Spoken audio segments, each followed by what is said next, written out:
হাওয়ায় তো মারতেছে দেশ এখন, তাই না?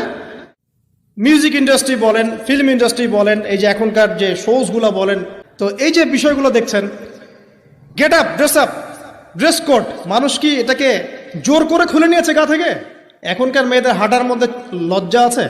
এখনকার এই যে পশ্চিমা সংস্কৃতির অনুকরণ করে যে মেয়েরা, এদের মধ্যে আপনি এই ভাবটা পাবেন? তাদের হাঁটা দেখলে আপনি মনে হবে লজ্জা আছে ভিতরে কোনো?